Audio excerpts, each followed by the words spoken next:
Hindi ko ho sinasadya pero parang natapat na may bagyo eh. Tungkol ho sa bagyo ng buhay. Yan. Alam nyo, sa Panginoon, naalala ko nung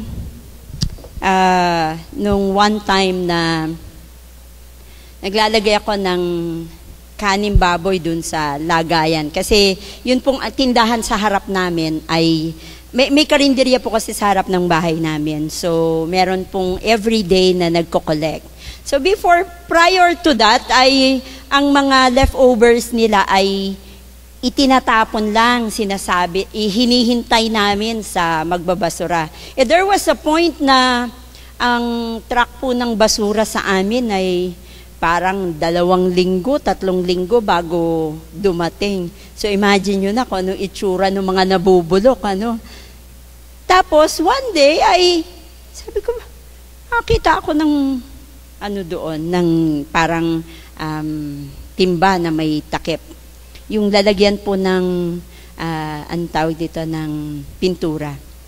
So, at sabi nila sa akin, Lerma, mula ngayon, wag mo nang ilalagay sa basura yung iyong leftovers. Dito mo na ilalagay.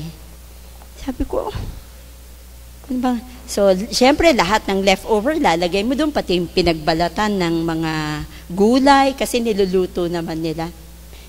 Then, nag-strike sa heart ko. Wala na pala talagang na tatapon ngayon. Tapos, di po ba't ang sabi pa nila, yung mga recyclable ay naibibenta pa. Tama ba? So, yung mga leftovers, may ibibigay sa pagkain ng baboy at yung mga nare-recycle ay mabebenta. Wala na talagang tapon ngayon. Tama ba? Alam nyo ba na na-realize ko din yan eh. Sabi ko, nung binabasa ko po ang James chapter 1, sabi ko, Lord, sa'yo din pala walang tapon.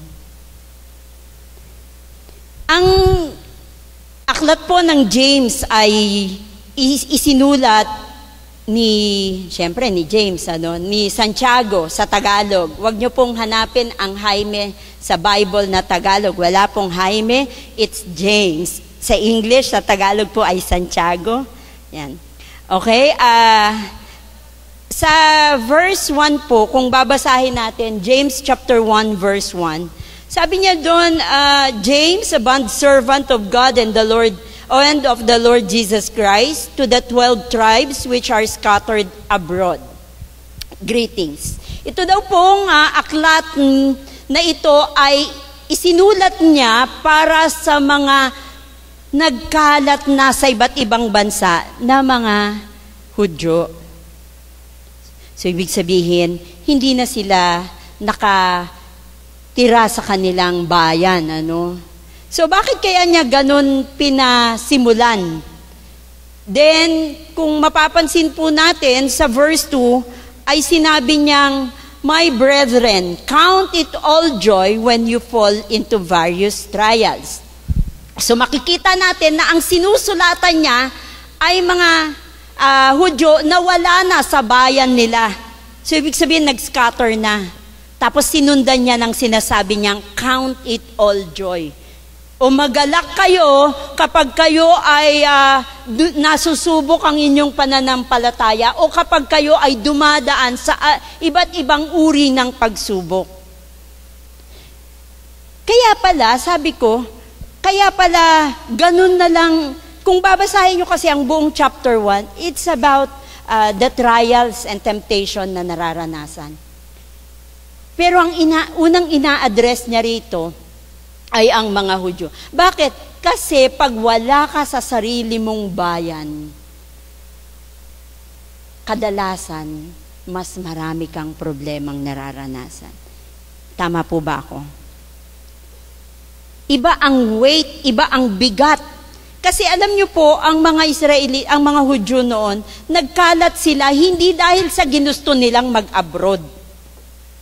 They were forced to leave their country. Marami po sa kanila tumakas. So, ibig sabihin, sa kanilang pagtakas, ay doon sila nakakaranas ngayon ng iba't ibang pagsubok. Siguro sabi ng iba, para sa Hudyo naman po pala yan, para sa atin din po, na dumadaan sa iba't ibang uri ng pagsubok. Tanungin mo nga yung katabi mo, ikaw ba'y may dinadanas na pagsubok? Sige, tanungin mo yung katabi mo. Ano po ang sagot? Meron. Tama naman pala ako. Tama pala yung aking kinahaharap na mga tao. So, sabi niya dyan ay, magalak kayo. Parang pag-iisipin mo, bakit ako kailangang magalak? Alam niyo po, gaya ng sabi ko kanina, sa Panginoon, wala rin palang tapon. So ako po naniniwala na lahat ng dumaraan at nangyayari sa buhay natin, hindi nababaliwala sa Panginoon. Amen? Kaya ganun na lang kalakas ang loob ni James, ni Santiago, na sabihing, magalak kayo. Bihira naman. Ang hirap-hirap ng buhay, tapos magalak. Di ba?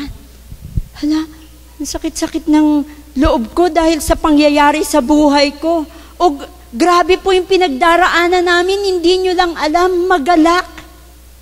Bakit po magalak? Mayroon po akong mga ilang bagay na nakita sa James chapter 1 na nais ko pong ibahagi sa inyo. Ang una, gaya ng sabi ko, walang tapon sa Panginoon. Ang una po ay may kapakinabangan. Ito daw po palang mga pagsubok na ito ay may kapakinabangan tayo. Bakit po? Sabi po sa verse 2. Sige, tuloy po natin mula verse 2 hanggang verse 4. Kuya, New King James ang gamit ko ha, para pareho lang tayo. My brethren, sabi niya, count it all joy when you fall into various trials, knowing that the testing of your faith produces patience. Pag tayo pala ay dumadaan sa mga trials ng buhay, sa mga pagsubok, pag tayo pala ay dumaraan sa mga pagsubok ng buhay, nagpo-produce daw to ng patience. Kaya pansinin ninyo, no? Pag nadaanan nyo na yung isang sitwasyon, sa susunod na daanan nyo na uli iyon, chicken, andali na di ba?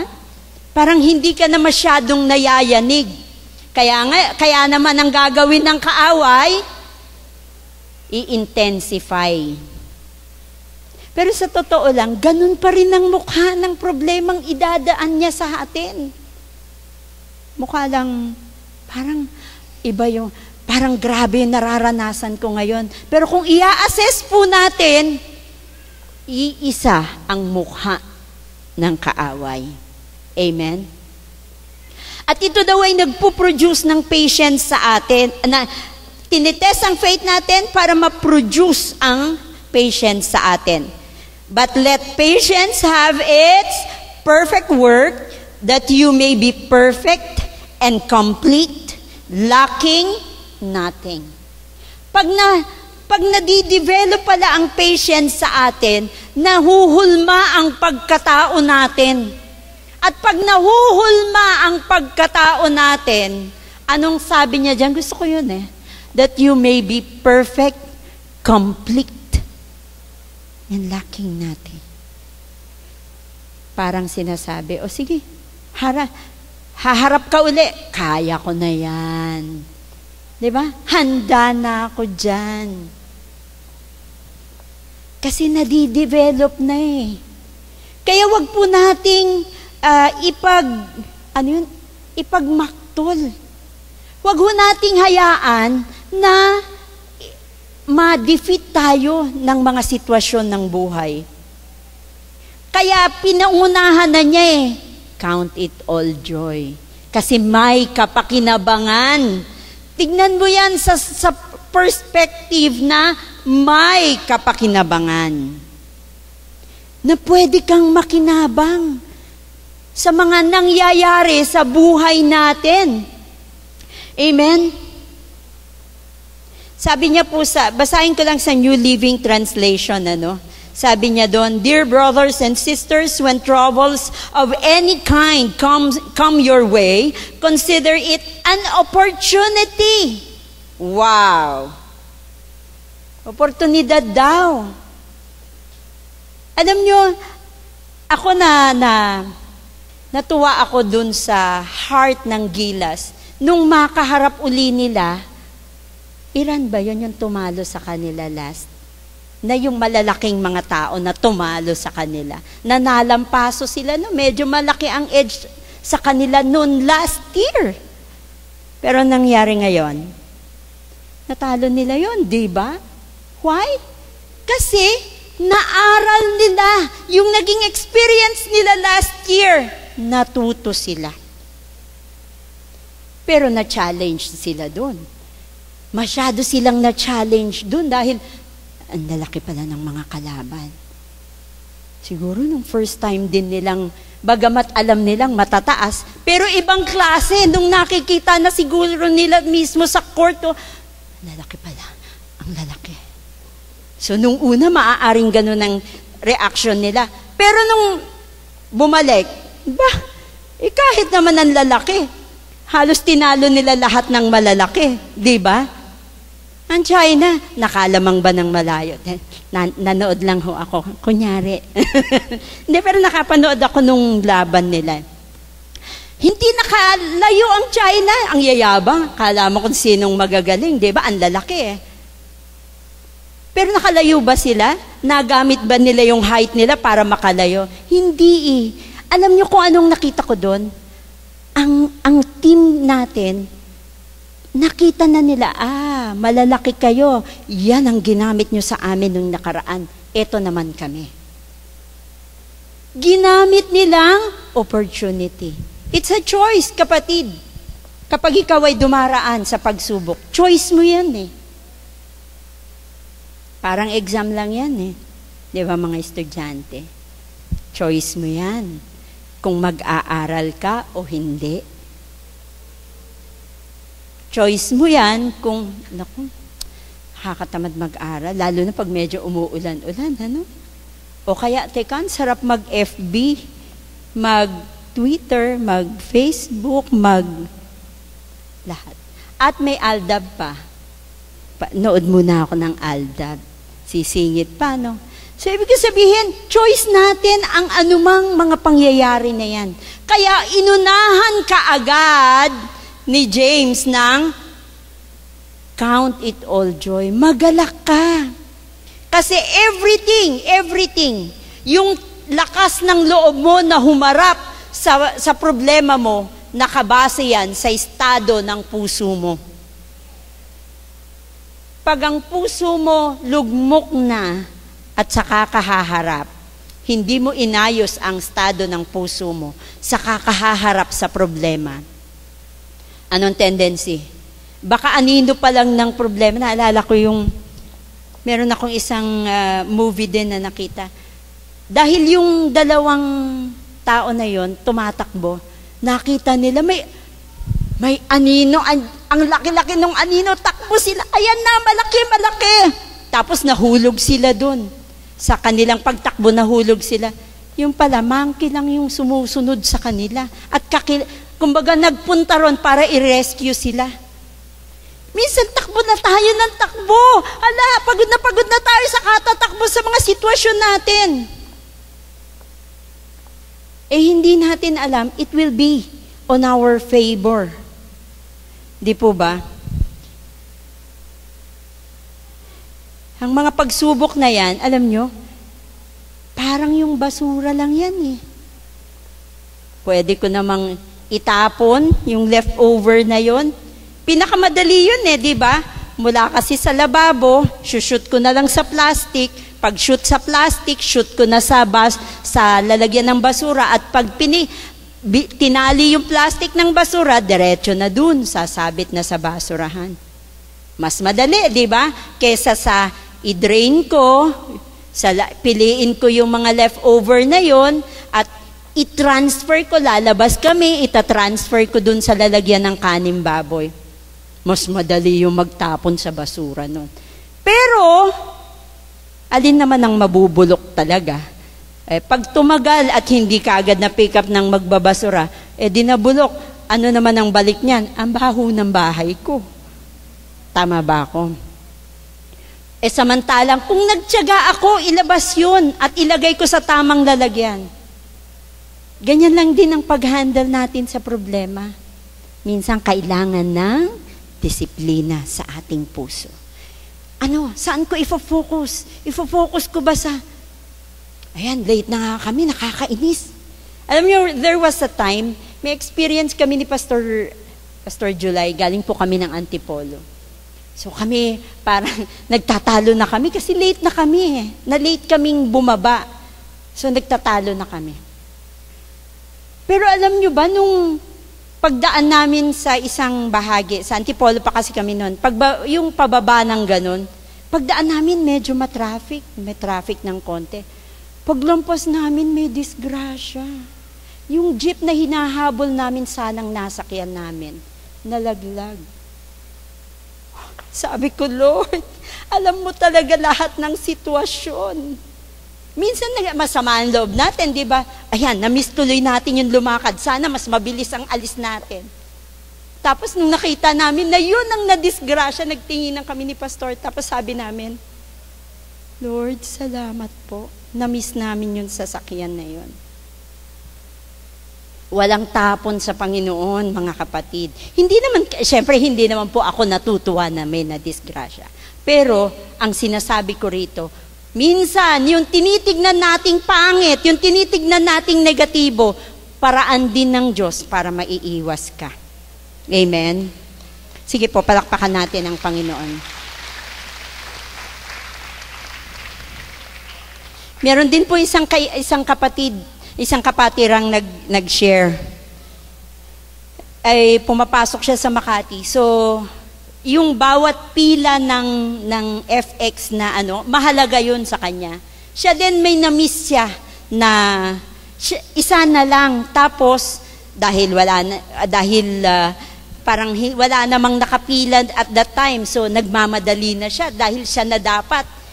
Pinaburan nung barker yung isa. Ay, hindi po. Siya na po kasi nauna na siya. Kanina pa po siya. Pero alam niya na siya dapat yon. Alam niyo ba na nabalitaan niya after few days nabalitaan niya yung FX na yon na hold up. See how God, minsan kakainisan mo talaga. Ako na dapat yung pagod na ako eh. Hindi dapat ganito yan eh. Pero minsan ini-spare tayo ng Lord. Amen? O minsan, yung paghihintay natin sa mga sitwasyon, yun nga, hinahasa ang ating patience. Amen? Kaya huwag magmaktol. Walang tapon sa Panginoon. Sabi mo nga sa katabi mo, walang tapon sa Panginoon. Sa lahat ng sitwasyon, ipagkatiwala natin yan sa Lord. Amen? Because God can use it for your favor. Gagamitin niya ng Lord nang nakapabor sa iyo sa sitwasyon mo.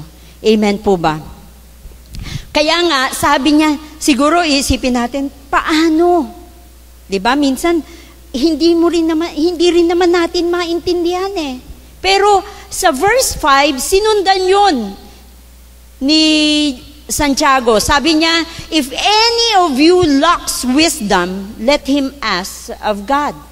Bakit niya isinunod ang paghingi ng wisdom sa pagdanas mo ng mga problema?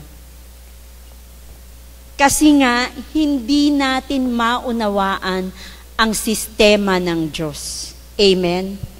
Sabi ng salita ng Diyos, for my thoughts are not your thoughts. My ways are not your ways. Iba talaga ang paraan ng Diyos eh. Kaya hingi tayo ng wisdom sa Kanya. Kaya idinugtong yun doon.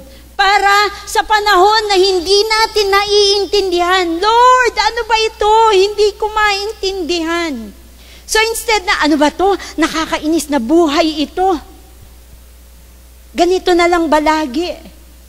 O, nawo-worsen pa yan. Sa bandang ibaba, mababasa nyo sa chapter 1, sa bandang ibaba, nakarugtong pa nga doon ang pagbabantay natin sa ating dila.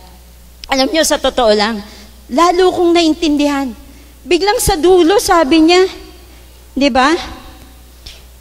Verse 26, sabi niya doon, of James chapter 1, if anyone among you thinks he is religious and does not bridle his tongue but deceive his own heart, this one's religion is useless. Bakit?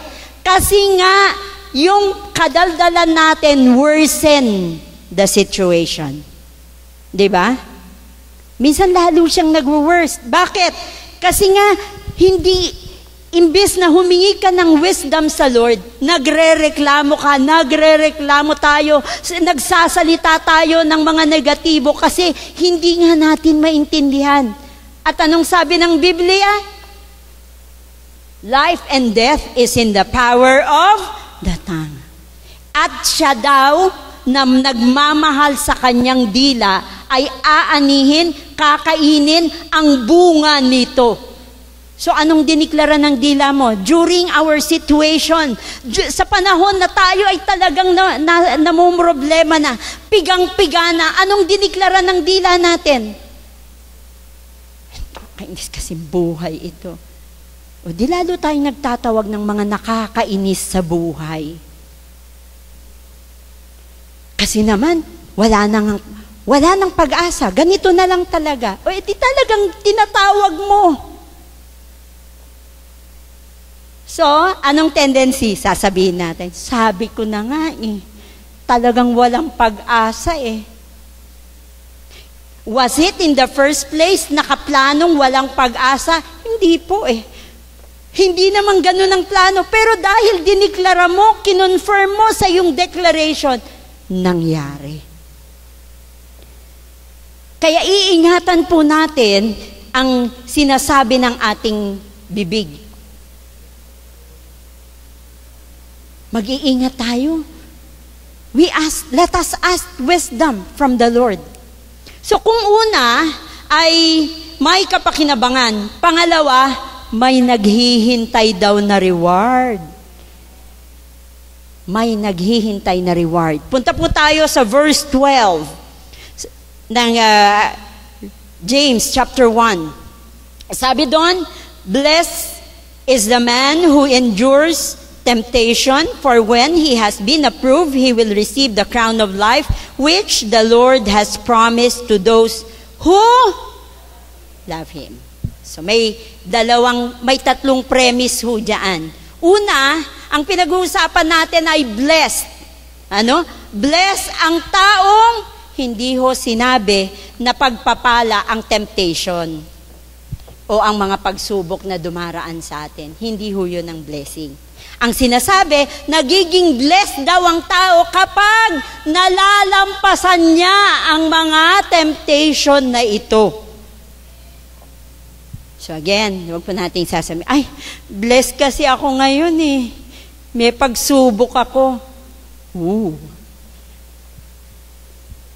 Blessed ba tayo dahil may pagsubok tayo? O blessed tayo dahil si Lord sinasamahan tayo sa pagsubok na yan? Amen? How do we view things? Alin ba ang blessing? Again, kailangan i-reprogram natin yung ating kaisipan. Hindi po yung pagsubok ang blessing. Ang blessing ay yung sinasamahan tayo ng Lord sa kalagitnaan ng pagsubok na pinagdaraanan natin. Amen? Bakit daw bless ang taong nalalampasan ang pagsubok? Dahil kapag nalampasan mo pala, approve ka sa Lord. Amen? Approve ka sa Lord. Kaya pala sabi ni Pablo kay Timothy, study to show thyself approved. Aralin mo kung paano ka maging approved sa Lord.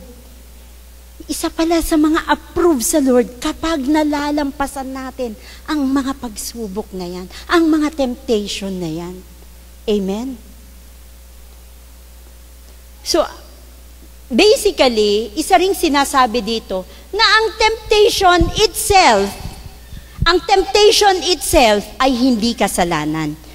Pero kapag nag-fall tayo sa temptation na ito, saka pa lang tayo nagkakasala. Amen po ba? So ano daw ang matatanggap ng mga approved sa Lord? Crown of life. Wow! Tanungin mo ngayon katabi mo, ilang crown na kayang nag-aabang sa Kanya sa langit? Amen! Isa lang po ba yan? Hindi. Kung ilang beses mo malalampasan, wow, Lord, ang daming crowns na naghihintay sa langit. Wow! Excited ba kayo? So may naghihintay palang reward. Kaya pala, again, babalik tayo sa verse 2. Count it all joy. Magalak tayo. Kasi may pagkakataon tayong mag-ipon ng crown sa heaven. Woo! Sige po, palakpakan natin ang Panginoon. Kaya siguro ang ilan sa atin, bakit si sister? Grabe na nga yung pinagdaanan niya. Ang saya-saya pa rin niya. Talagay ko buhay na buhay sa kanya yung yung verse 2 na yun. Count it all joy. Dapat na-excite tayo. Hindi tayo masaya dahil may problema. Masaya tayo dahil every time na may problema, may pagkakataon tayo, una, maranasan ng miracle ng Diyos. Pangalawa, makapag-store ng crown sa langit. Amen? Wow! Kaya pala, sabi dun sa Romans chapter 8, verse 28, and we know that all things, and I binakwa ko, and we know that all things work together for good. Naku, lahat pala gagawa para sa ikabubuti. Pero may karugtong, wag nating tanggalin yung karugtong, mga kapatid. Ano yung karugtong? Sabi dyan, for those who love God. So, ang premise, love natin si Lord. Yung mga nararanasan natin ay dahil sa pagmamahal natin sa Panginoon. Amen?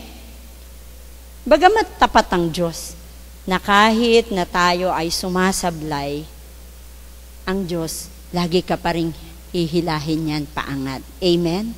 Imagine nyo nung si Peter nagsimulang maglakad sabi niya sa Lord, Lord, gusto ko ring lumakad sa tubig. Excited, lumakad sa tubig. E nung napalingon sa alon, naku, lumulubog na. Nung lumulubog na, ano sabi niya, Lord, tulungan mo ako. Pinabayaan ba siya ng Lord? Sinabi ba, ikaw kasi sabi ko ng halika kung saan-saan ka pa tumitingin Buti na lang ang Lord, Hindi katulad ng tao. Siguro pag ako yon, ay naku, ang tigas kasi ng ulo. Buti na lang si Lord yon.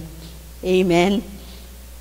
Kasi minsan di ba ganun ang tao Ibabase natin sa panuntunan natin.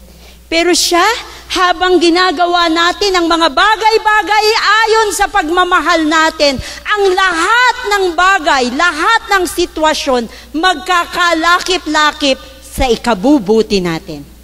Amen? Sige po, palakpakan natin ang Panginoon. For those who love Him and have been called according to His purpose. Alam niyo po, kung bubuksan niyo ang New King James Version, sa verse 19 po and 20, naglagay ng title, ng subtitle, yung Bible scholar na nag-compile nito, naglagay ng qualities needed in trials. So ano ba itong mga qualities that needed habang dumaraan tayo sa mga pagsubok na ito, may 3 qualities daw. Sabi niya dyan, let every man be swift to hear. Mabilis makinig. Slow to speak and slow to wrath. Bakit po ganito? Kasi kung makikinig lang tayo, habang dumadaan po tayo sa kalagitnaan ng mga pagsubok na nararanasan natin, kung makikinig lamang po tayo, una sa Panginoon, sa salita niya, pangalawa ay sa mga payo ng mga leaders natin o ng mga taong may takot sa Diyos. Minsan kasi, alam nyo, may mga experiences po kaming mga pastor. Minsan, na may mga taong lalapit, hihingi ng payo. Pero, kapag ang payo mo ay hindi ayon sa gusto niya, dededmahin din niya. Minsan kasi ganun, di ba? Ang gusto lang nating marinig yung gusto natin. So, ang payo ni James, para daw sa mga pagdumaraan tayo sa ating mga pagsubok, ay dapat mabilis daw tayong makinig. Makinig sa instruction ng Panginoon. Alam nyo, hindi naman tayo hahayaan ng Diyos na lumarga eh. Ang problema lang minsan, hindi natin naririnig.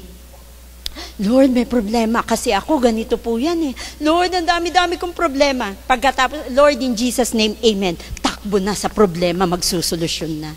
Hindi man lang sana naghintay ng, Lord, ano po ba gagawin ko? Tulungan niyo po ako.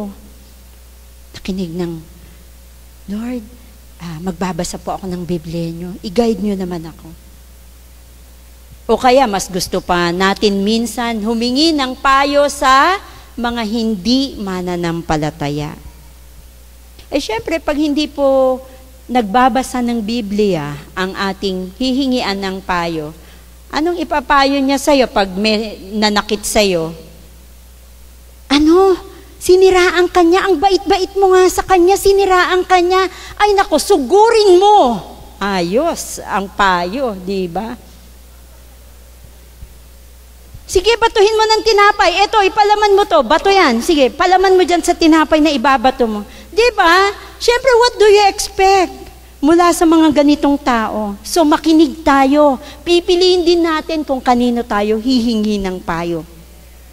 And slow to speak. Ito na nga yung sinasabi ko kanina, na i-handle natin ang ating mga dila instead of allowing it to speak ng mga hindi magagandang bagay. And slow to wrath. Huwag daw po tayo kaagad magagalit. So, dalawang bagay? Ano daw po yung dalawang bagay na ating kapakinabangan? Una, may pakinabang sa mga sitwasyon natin, sa mga problemang pinagdaraanan natin. At pangalawa ay may naghihintay na reward. Amen? At syempre po, dito po ako magtatapos. Sabi po sa verse 22 ng James, but be doers of the word and not hearers only, deceiving ourselves.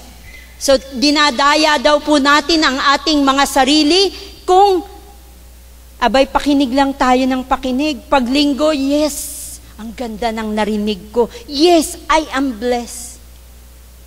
Pero kung hindi daw po natin isasagawa ito, dinadaya lamang natin ang ating mga sarili.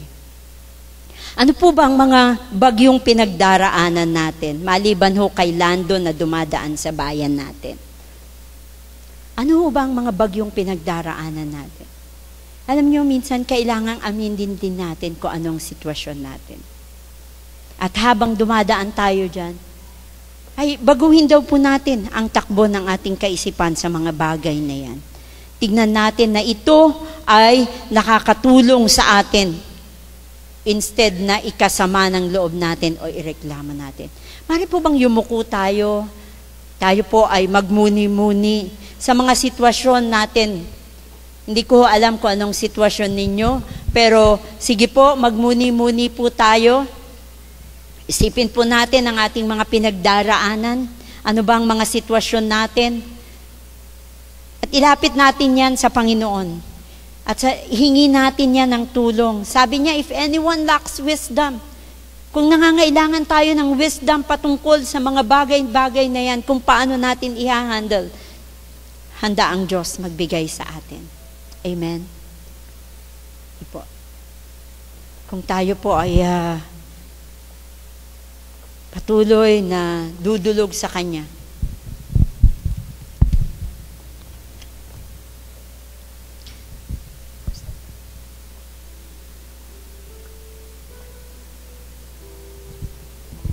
Habang nagmumuni-muni po tayo, kapatid, kung ikaw ito na meron kang pinagdaraanan sa buhay mo, parang nahulog ka na sa sitwasyon, nais naming mag-minister sa iyo, nais naming ipanalangin ka. Natawagan ko po ang mga pastor dito sa harap upang tulungan ako. Sige po, kung kayo po yun, or kayo po ay mayroong kamag-anak na dumadaan sa sitwasyon, na hirap na rin sila. Sige po, i-represent po natin sila. Maaari po kayong tumayo sa inyong kinalalagyan. Nais po namin kayong ipanalangin sa inyong mga sitwasyon. Sige po. Sa atin pong araw-araw na pamumuhay, alam kong meron tayong mga pinagdaraanan. Pamilya, sa anak. Meron po ba tayong anak na hindi na natin alam kung paano natin siya susuhituhin? Hindi na natin alam kung paano natin siya aabutin. Ginawa na natin ang lahat. Ito ang pagkakataon. Ang Diyos ang tutugon yan. Siya lang ang nakakaalam yan. Para po sa mga tumayo, maaari po ba kayong pumunta sa harap upang maipanalangin po kayo ng mga pastor? Maaaring meron pa pong kinakausap sa inyo, sige po, hali po kayo. Wag po kayong mahiya. Ang Lord po naman ang tutugon sa inyo. People, hindi tayo matutulungan ng tao eh. And this is the time. You heard this message hindi nagkataong narinig ninyo ang mensaheng ito. Ang mensaheng ito para sa inyo. Kinausap tayo ng Lord ngayong hapong ito. May dahilan kung bakit. Amen. Amen. Amen po. Amen.